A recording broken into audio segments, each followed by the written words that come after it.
Cycle வாடகைக்கு விடப்படும். சின்னதுல இருந்து பெருசு வரைக்கும் சைக்கிள் வாடகைக்கு விடப்படும். ஏம்பா வண்டிலாம் திருடுறானுங்களாமா? அவனுக்கு யாருன்னு உங்களுக்கு தெரியுமா? ஏனோ என்னன்னா பேசுற? காலாங்காத்துல கடை முன்னாடி வந்து இல்லப்பா, நீயே சைக்கிள் நிறைய வச்சுக்கிறல, எங்கிட்ட திருடின்னு வந்து நினைச்சுக்கிறேன் நானு. ஏனோ எதனா பேசணும்னு பேசாதனா, எல்லாம் 10 வட்டிக்கு கடனை வாங்கி கடையை போட்டு வச்சிருக்கேன். சரி சரி, நீ கோச்சிக்காதா. திருடனுங்களுக்கெல்லாம் நம்ம புது அரசாங்கம் தூக்கு தண்டனை கொடுக்க போதான். நோ, அந்த மாதிரி எதனா ஒரு திருடனுக்கு தூக்கு தண்டனை கிடைச்சதுன்னு வச்சுக்கேன், ஒரு திருடனும் திருட மாட்டானா? பார்க்கலாம் பார்க்கலாம். சரியா, பொருள் திருடுறவன் தான் திருடணும், இல்ல லஞ்சா வாங்குறான் அவனும் திருடுனா? கரெக்டான கேள்வி கேட்டுக்கிறேண்ணா. பொருள் எதுக்கு திருடுறானுங்க? வயிற்று பொழப்புக்கு திருடுறானுங்க. ஆனா லஞ்சம் ஏன் வாங்குறானுங்க? அவனுக்கு சம்பளமும் கொடுத்து லஞ்சமும் வாங்குறானுங்கன்னா அவனுங்க தானே ஊர்லயே பெரிய திருடனுங்க. அவனுங்களுக்கெல்லாம் டபுள் தூக்கு தண்டனை கொடுக்கணும்ண்ணா. சரிப்பா, நான் வந்து எங்க வீட்டு பக்கத்துல இருக்கிற கடையில பால் வந்து 10 ரூபாய்னு வாங்குறேன், இன்னொரு கடைக்கு போனா 11 ரூபான்னு விற்கிறானுங்க. இது எப்படியே? ஆனா வியாபாரிங்க ஒரு பொருளை வாங்குறாங்கன்னா அவங்களுக்கு 1 ரூபாய் லாபம் கிடைக்கும் தான் வாங்குறாங்க. ஆனா ஒரு சில வியாபாரிங்க என்ன பண்றாங்கன்னா, எனக்கு 5 ரூபாய் லாபம் வேணும்ட்டு விலையை ஏத்தி விற்கிறாங்க.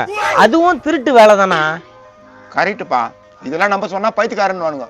ஆனா பொதுவா உங்ககிட்ட ஒரு கேள்வி கேட்குறேன். ஒரு அரசு அதிகாரியா எடுத்துக்கோ, ஒரு அரசியல்வாதி கூட எடுத்துக்கோ, அவங்களுக்குன்னு ஒரு சம்பளத்தை நிர்ணயிக்கிறாங்க. ஆமா, நிர்ணயிக்கிறாங்க.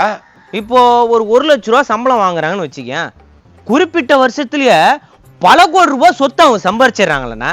அது எப்படின்ட்டு நம்ம யாராச்சும் கேட்கறோமா?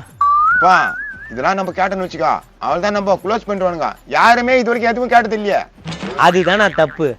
இவ்வளோ பெரிய பெரிய தப்பெல்லாம் மேலிடமே வச்சுன்னு இருக்கும்போது கீழே பண்ற தப்பெல்லாம் என்னென்ன பண்ண போறானுங்க? அப்போ தப்பு பண்றவன திருந்தவே முடியாதுன்ற, தண்டனையும் கொடுக்க முடியாதுன்ற. ஏன்னா அதெல்லாம் சும்மாண்ணா, ஸ்டார்டிங்ல ஏதோ பண்ற மாதிரி பண்ணுவாங்க, முழுசாலாம் பண்ணவே முடியாதுண்ணா. திருடனாய் பார்த்து திருந்தாவிட்டால் திருட்டை ஒழிக்க முடியாது, அவ்வளவுதானே. ஏதோ நீ சொல்ற, பார்க்கலாம் விடு என்ன நடக்குதுன்னு. சைக்கிள் வாடகை கடையா? என்னப்பா சைக்கிள் வாடகை வரும்? ஆமாண்ணா, எல்லாம் சின்ன சின்ன சைக்கிள் ஆகுதுப்பா. ஏன்னோ பெரிய சைக்கிள் அந்த பக்கம் இருக்குப்பாண்ணா. எனக்கு இந்த கீர் சைக்கிள் மாதிரி ஏதாவது இருக்குதா? அந்த சைக்கிள்லாம் இல்லைண்ணா. அட என்னப்பா சைக்கிள் கடை வச்சுக்கிற? உனக்கு என்ன பிரச்சனை? எந்த சைக்கிள் வேணும்? அதான் கீர் சைக்கிள் இல்லைன்னுட்டாப்லையா? கீர் சைக்கிள் தான் என்ன இருக்குதா? லேடி சைக்கிள் இருக்குதா? ஓட்டு நல்லா இருக்கான். ஏப்பா 4 இடத்துக்கு நான் போறேன், இத்தி எடுத்து போய் சொல்றேன், பொண்ணுக்கு பார்த்தா கலாய்க்காத. பொண்ணா?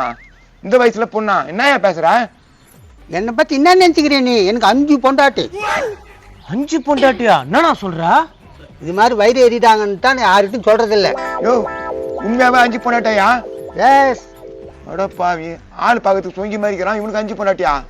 சரி, சைக்கிள் இருக்குதா இல்லையா? இல்லண்ணா. ரொம்ப வேஸ்ட். பேசாம புது சைக்கிள் வாங்கி ஓட்டின்னு போனா. அது வாங்கிறதுக்கு காசு இருந்தா நான் அவங்ககிட்ட வர போறேன். காசு இல்லையா? அப்ப வாடகைக்கு சைக்கிள் எடுத்தா அது காசு தருவியா? அப்பப்போ இன்ஸ்டால்மெண்ட்ல தருவேன். வாடகை காசே நீ இன்ஸ்டால்மெண்ட்ல தரிய, அப்ப 5 பொண்டாட்டிய கட்டி நீ எப்படி ஓட்டாண்டியா இருப்பேன்னு இப்பதான் தெரியுது. கேட்டதுக்கு பதில் சைக்கிள் இருக்குதா இல்லையா?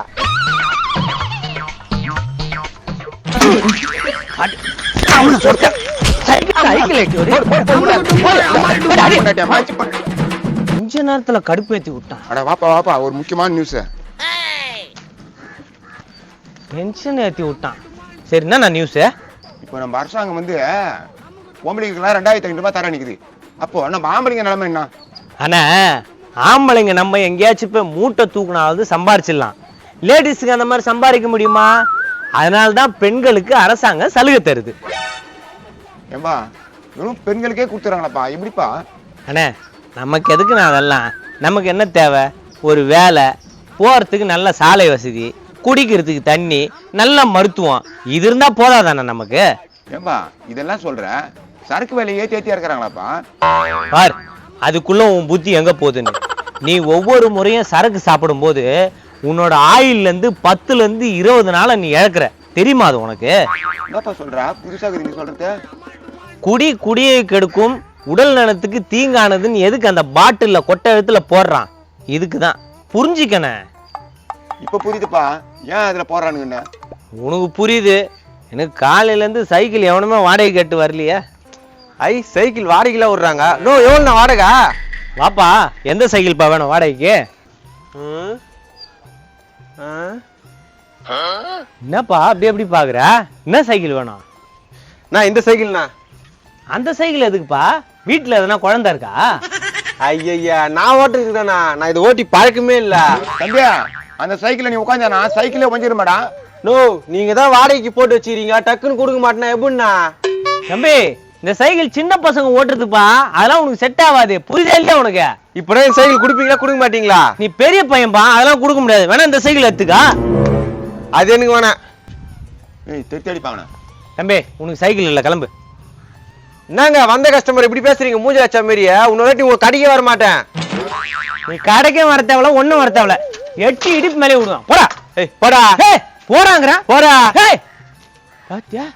வாப்பா வாப்பா, ஏன் சின்ன பசங்க எல்லாம் வாடா போடான்னு பேசிக்கணும் வா. மரியாதை இல்லாத பேசுதுண்ணா அது. இந்த காலத்து பசங்களை அப்படித்தான்பா. சரி, இன்னொரு முக்கியமான விஷயம். என்னண்ணா விஷயம்? இந்த ஆட்சி வந்ததுல இருந்து ரூம் கொலை கற்பழிப்பு எல்லாம் நடந்துக்குதா, அதை பத்தி என்ன நினைக்கிறேன்? ஏனோ என்னண்ணா பேசுற? தப்பு பண்ற எவனோ அவனோட மனநிலை பொறுத்து தானே இது இருக்கு. இது எப்பன்னு அரசாங்கத்தை குறை சொல்லுவ?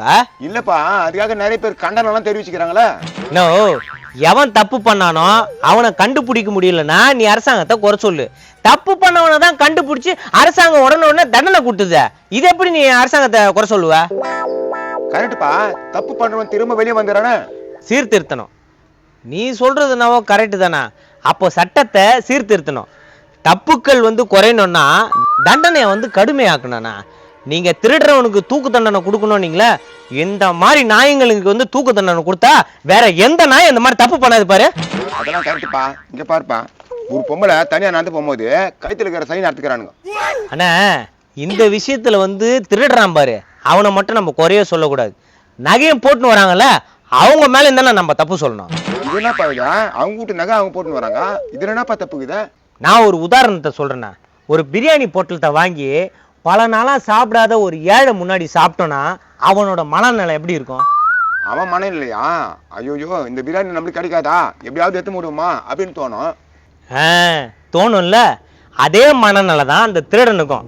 அந்த திருடங்களை 5 பைசா இல்லை. 1 சவரம் 2 சவரம் 10 சவரம் நகையை பார்த்தவன அவன் என்ன தோணுது? ஆஹா, அந்த நகையை எப்படியாவது நம்ம பறிச்சுன்னு போயிடணும் அப்படின்னு தோணுது. நகை வேலை வேற ஏறிச்சுல, அதனால அந்த நகையை பறிக்கணும்னு அவனுக்கு ஆசை தோணுது. அப்போ இதுல குற்றவாளி யாரு? அந்த நகை போட்டுன்னு வரவங்களும் தான், அந்த நகையை திருடுறவனும் தான். என்னப்பா பதில் இது? எனக்கு ஒண்ணுமே புரியல. சரி, இதுக்கு என்ன தான் தீர்வு? இதுக்கு ஒரே தீர்வு, அரசாங்கம் என்ன சொல்லணும், பொதுமக்கள் நகையை வாங்கக்கூடாது, வாங்கினாலும் நகையை போடக்கூடாது. அப்படி ஒரு தீர்வு கொண்டு வந்தாங்கன்னா இந்த மாதிரி ராபரிலாம் நடக்காது. டேய், இங்க சைக்கிள் வாடகைக்கு வராங்களாண்டா. சைக்கிள் எத்தும் போயிடலாம்டா, வெயில நடக்க முடியல. சரி வா. என்னண்ணா சைக்கிள் வாடகை விட்றீங்க? ஆமாப்பா. எவ்வளோண்ணா வாடகை? தம்பி 1 ஹவருக்கு பார்த்தீங்கன்னா 25 ரூபாப்பா. நோ, வாடகை ரொம்ப ஜாஸ்தி ஆகுதுன்னா அதுக்கு நாங்கள் ஆட்டோலேயே போயிட்டு வந்துடும் போல்த. தம்பி விலைவாசிலாம் அப்படி இருக்குதுப்பா. 25 ரூபாலாம் ஒரு காசா? அது தப்பா, அப்படிலாம் சொல்லக்கூடாதுப்பா. அதுவும் கரெக்ட் தானா. நான் சொன்னது தப்பு தான்ப்பா. 25 ரூபா வாங்குறேன்ப்பா, அதை கொடுத்துட்டு வண்டி எடுத்துங்கப்பா. சரி, அப்போ காசு வண்டி விடுமோத்தான் தருவேன். இல்லப்பா, உங்களை யாருன்னே தெரியாது. அட்வான்ஸ் ஒரு 500 ரூபா கொடுத்தாதான் நான் சைக்கிளே தருவேன். அட என்னண்ணா நீ, எங்களுக்கு தெரியல, குப்புசாமி மாவனா நானு. இன்னும் ஏதோ குப்புசாமி பையன்றான், அவன் நீ பாத்துக்கிற? எந்த குப்புசாமிப்பா? அது குப்பை பொறுக்குவாரு குப்புசாமி. குப்பை பெருக்கிற குப்புசாமியா? இல்லையா, அவன் பேர் ரவியாச்சா? நோ இல்லண்ணா, அவர் பேர் குப்பசாமி தானே. நோ, சைக்கிள் எடுத்து. நம்பா, நீ அட்ரஸ் சொல்லாமலாம் சைக்கிளுக்கு தர மாட்டேன். அட என்னடா நீ, என்னப்பா மிரட்டுறா? என்ன சைக்கிளை கேட்டா ரொம்ப ஓவரா பேசுற? வாடகை தானே கேட்டேன். அதுக்கு யாருன்னு தெரியாதவங்களாம் கொடுத்துருவாங்களா? நீ எப்படி இங்க வாடகை சைக்கிள்காரன் நத்துறன்னு பாக்கலாம். டேய் வாடா, இந்த ஆளுக்கு என்னடா பேச வேண்டியது? என்னப்பா அந்த பசங்க சொல்லிட்டு பார்த்து பயன்ட்டானா? இல்லனா அவன் சொல்லிட்டு போற தோரணையை பாத்தியானா? அப்படியே மிரட்டுற மாதிரி சொல்லிட்டு போறான். அதுவும் நம்ம நாட்டுல இருக்குதுப்பா.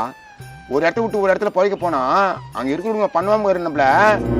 ஆமாண்ணா, அவனுங்களும் பொழைக்க மாட்டானுங்க, நம்மளையும் பொழைக்க விட மாட்டானுங்க. இந்த மாதிரி சில பேர் இருக்கதானே செய்யறானுங்க. இதுக்கு என்ன தம்பா பண்றது? அண்ணா, போராமப்படாத மனுஷனும் இல்ல, ஊரும் இல்ல, நாடும் இல்ல. அது எதுவுமே பண்ண முடியாதுண்ணா. இப்படித்தானே நடக்கும். எப்பா நிறைய சந்தேகத்தை தீர்த்தப்பா. இன்னைக்கு உனக்கு தான் வியாபாரமே நடக்கல. அண்ணா, இன்னைக்கு எதுவுமே வியாபாரம் ஆகலன்ட்டு நான் தூண்டு போயிட்டேன்னு வச்சிங்களேன், நாளைக்கு இந்த பக்கமா போறவனுக்கு என்னோட உதவி தேவைப்படலாம், சைக்கிள் தேவைப்படலாம். அப்போ எனக்கு நல்லபடியா போகணும் பிசினஸ். கொஞ்சம் பொறுத்து தானே ஆகணும். பரவாயில்லப்பா, உங்ககிட்ட நிறைய நல்ல விஷயம் இருக்குதுப்பா. ஒரு 10 ரூபா கூட பீடி சாருக்கு பாத்தியா, உன் புத்தியை காமிச்சிட்ட. கொடுப்பா, இவ்வளவு நேரம் கடையில உட்காந்துல. ஏ போப்பா, போப்பா. அட போப்பா போ. இங்க பாரு என்ன தெத்தி விடல உங்க கடைக்கு நாளைக்கு யார் வியாபாரம் பண்றான்னு பாக்குறேன்டா. போப்பா ச்சே, எவனையுமே நல்லவனா நம்பவே முடியலையா.